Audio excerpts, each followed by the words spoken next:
Welcome to ஐசா kitchen. இன்றைக்கி நம்ம வீட்டில் கறி மட்டன் கூட்டு செய்ய போகிறோம். வாங்க எப்படி செய்யலான்னு பார்க்கலாம். குக்கர் அடுப்பில் வச்சாச்சு. ஒரு 2.5 ஸ்பூன் ஆயில். எண்ணெய் சூடாகட்டும். அதுக்கு தேவையானது 2 ஏலக்காய், 2 கிராம்பு, கொஞ்சோண்டு சோம்பு, 2 காஞ்ச மிளகாய். அதோட பெரிய வெங்காயம் 2 வெங்காயம் வெட்டி வச்சுருக்கேன். கொஞ்சோண்டு கருவேப்பிலை. லேசாக வேகட்டும். வெங்காயம் வெந்துருச்சு. ஒரு பெரிய தக்காளி, ஒரு தக்காளி.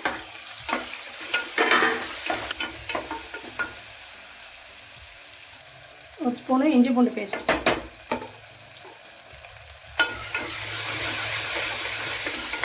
அடுப்பை லேசாக ஸ்லோ பண்ணிக்கிட்டு தக்காளி வேகிற வரை கொஞ்சம் மசியட்டு. தக்காளி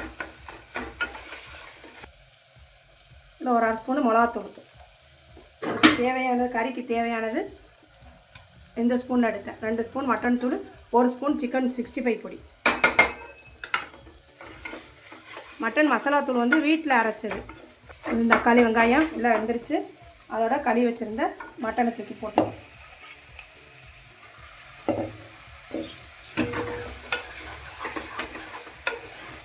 கறியில் உள்ள தண்ணியெல்லாம் மற்றட்டும். அப்போ தான் சுருளை கிண்டுங்க. அப்போ தான் நல்லாயிருக்கும்.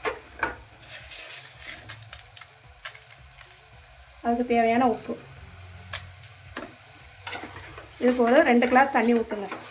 2 கிளாஸ் தண்ணி ஊற்றி ஒரு 3 சவுண்டு வந்தவுடனே கொஞ்சம் அடுப்பை வந்து ஒரு 10 நிமிஷம் ஸ்லோ பண்ணி வைங்க. ஃபுல்லாக ஸ்லோ பண்ணிடுங்க. சூப்பராக வெந்துடும். அவ்வளோதான். ஒரு கிளாஸ் தண்ணி ஊற்று.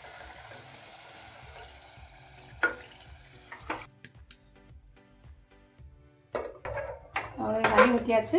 அவ்வளோதான். பிடிச்சிருந்தா லைக் பண்ணுங்கள், சப்ஸ்கிரைப் பண்ணுங்கள். ஏதாவது கமெண்ட் பண்ணுறேன்னா என் கமெண்ட் பாக்ஸில் கமெண்ட் பண்ணுங்கள்.